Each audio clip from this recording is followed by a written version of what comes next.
Omertà, the concrete of the Cosa Nostra, loyalty, silence. These words were not just a motto, they were the very essence of the Mafia's existence. They were the foundation upon which the entire organization was built, a code that every member swore to uphold, no matter the cost. These weren't just words in the Mafia, they were a way of life, a sacred vow that bound each member to the other in an unbreakable bond. The initiation ceremony was a rite of passage, a moment when a man pledged his life to the family, forsaking all others. They were the air they breathed, the blood in their veins. Every action, every decision was guided by the principles of Omertà. It was a code that demanded absolute loyalty and unwavering silence, a code that left no room for betrayal or weakness. Omertà, the code of silence, bound them tighter than any family tie.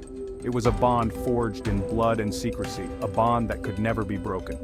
To speak out, to betray the family, was the ultimate sin, a sin that could only be atoned for with one's life. To break it meant a slow, agonizing death. The consequences of betrayal were severe and unforgiving. The Mafia had its own way of dealing with traitors, a way that ensured no one would ever dare to break the code. It was a fate worse than death, a punishment that served as a stark reminder of the price of disloyalty. No one knew this better than Sal DeMarco. Sal was a man who had dedicated his life to the Mafia, a man who had risen through the ranks through sheer determination and ruthless efficiency. He understood the importance of Omertà, and he lived by it every single day. Sal had risen through the ranks, his ruthlessness matched only by his loyalty. He was a man who commanded respect, a man who was feared by his enemies and revered by his allies. His loyalty to the family was unwavering, and he would do anything to protect it. He was a man who lived by the code, who'd sooner bite his tongue off than betray his brothers. Sal's commitment to Omertà was absolute. He knew that the strength of the family depended on the loyalty of its members, and he was determined to uphold that loyalty at all costs. He was a made man, untouchable, feared, or so he thought. But in the world of the Mafia, no one was truly untouchable. The very code that bound them together could also be their undoing. Sal would soon learn that even the most loyal could be tested, and that the price of betrayal was higher than he could have ever imagined. Salvatore the Butcher DeMarco. The name sent chills down the spines of even the most hardened criminals. He was a capo in the Gambetti family, his hands stained with the blood of countless enemies. His loyalty to the family was unquestionable. He'd served his time, earned his stripes, he was feared, respected, and most importantly trusted. He believed his men would walk through fire for him. He was wrong. The seeds of betrayal are often sown in whispers. Discontent, greed, fear. These emotions festered in the hearts of Sal's men. The whispers started slowly, doubts about Sal's judgment, murmurs of discontent about his leadership. The whispers grew louder, fueled by ambition and greed. A younger generation, eager for power and wealth, saw Sal as a relic of the past, an obstacle in their path to the top. They plotted in the shadows, their loyalty to the code eroding with each passing day. The hit was brazen, executed in broad daylight. It was a scene straight out of a gangster movie, but this was no fiction. The audacity of the act left the onlookers in shock, their minds struggling to process the violence that had just shattered the tranquility of the afternoon. It was a sunny afternoon in Little Italy. The sun cast a warm, golden glow over the cobblestone streets, illuminating the vibrant neighborhood. The air was filled with the sounds of laughter, chatter, and the occasional honk of a car horn, creating a lively, bustling atmosphere. The air was thick with the smell of espresso and marinara sauce. Street vendors called out to passers-by, offering samples of their delicious wares. People sat at outdoor tables, savoring their meals and enjoying the beautiful weather. The aroma of freshly baked bread and simmering tomato sauce wafted through the air, mingling with the scent of strong, dark coffee. Tourists strolled along Mulberry Street, oblivious to the drama about to unfold. They snapped photos, browsed the shops, and soaked in the charm of the historic neighborhood. Little did they know, the peace of this sunny afternoon was about to be shattered in the most violent way. Sal was leaving his favorite restaurant, a smug smile on his face, when the shots rang out. He had just finished a hearty meal, his belly full and his spirits high. As he stepped out into the sunlight, he felt invincible, unaware that his life was about to be cut short. 3 sharp cracks, echoing through the narrow street. The sound was unmistakable, sending a jolt of fear through everyone within earshot. People froze, their eyes wide with shock and confusion as they tried to comprehend what had just happened. He crumpled to the ground, blood staining the pavement crimson. The vibrant red stood out starkly against the gray of the street, a gruesome reminder of the violence that had just occurred. Bystanders gasped and screamed, some rushing to help, while others stood rooted to the spot, paralyzed by fear.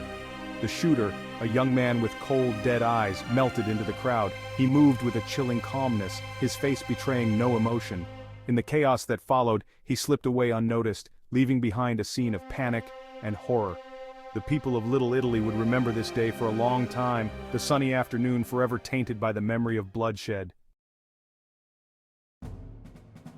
The fallout, cracking the concrete, the news of Sal's murder spread like wildfire. The FBI, long frustrated by the Mafia's code of silence, saw an opportunity. They descended upon Little Italy, raiding businesses, rounding up suspects. The streets, once teeming with life, were now patrolled by grim-faced agents. The walls were closing in, and the once unbreakable code of Omertà began to crumble. The informant, a rat among us. The pressure was too much for some. One by one, Sal's men cracked under the intense scrutiny of the FBI. Fear, it seemed, was a powerful motivator. They revealed the plot, the whispers, the betrayal. The man who pulled the trigger, a young up-and-comer named Frankie the Shark Barone, cut a deal to save his own skin. He became the government's star witness, a rat in the house of loyalty. The trial justice, Mafia style. The trial was a media circus. Frankie the Shark Barone, outfitted with a hidden microphone, took the stand and detailed the conspiracy. He pointed his finger at the men who had once been his brothers, his words sealing their fates. The courtroom was silent, the air thick with tension. Justice, Mafia style, was about to be served. The betrayal, once whispered in secret, was now laid bare for the world to see. The aftermath, a shadow of its former self. Sal's murder sent shockwaves through the underworld. The Mafia, once considered invincible, was now vulnerable. The code of Omertà, the very foundation of their power, was shattered. The old guard was dying, replaced by a new breed of gangster, more ruthless, more ambitious, and far less loyal. The Mafia was a shadow of its former self, forever tainted by the stain of betrayal. A legacy of mistrust, the price of betrayal. The story of betrayal is as old as time itself, but in the world of organized crime, it carries a weight that can shatter empires. The Mafia, with its intricate web of loyalty and honor, was no stranger to the devastating consequences of treachery. Sal DeMarco's murder was a turning point. It wasn't just another hit, it was a seismic event that sent shockwaves through the underworld. Sal was more than a soldier. He was a trusted confidant, a man who knew the secrets of the organization. His death was a message, a brutal reminder that no one was untouchable. It exposed the fragility of the Mafia's code of honor and ushered in a new era of mistrust and paranoia. The once unbreakable bonds of brotherhood were now seen as potential chains of betrayal.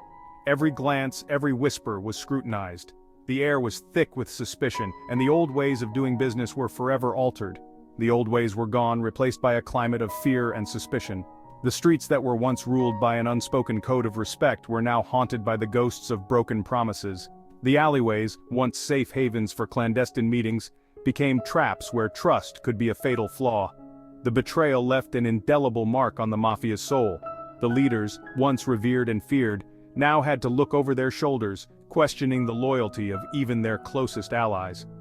The sense of invincibility was shattered, replaced by a gnawing doubt that eroded the very foundation of their power.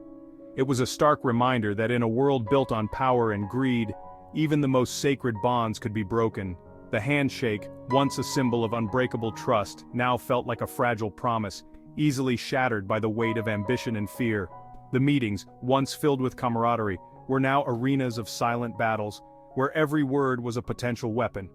The price of betrayal was high, and the wound, deep and festering, would continue to bleed for generations to come. The gravestones bore silent witness to the cost of broken trust, each flower a reminder of lives cut short by treachery. The bleeding wound on the hand symbolized the ongoing pain, a constant reminder that in the world of the Mafia, betrayal was a wound that never truly healed. Families were torn apart, children grew up with stories of betrayal whispered in their ears, and the legacy of mistrust was passed down like a cursed heirloom. The funerals were not just for the dead, but for the lost innocence and the shattered dreams of a life that could have been. The photographs, once cherished memories, became haunting reminders of the price paid for power and loyalty. The Mafia's world, once a fortress of power and control, now stood on shaky ground. The city skyline, a testament to their reach and influence, was now a backdrop to their downfall. The bosses, once masters of their domain, now faced an uncertain future where every shadow held the potential for betrayal. The price of betrayal was not just paid in blood, but in the slow erosion of trust, the crumbling of an empire built on fragile alliances.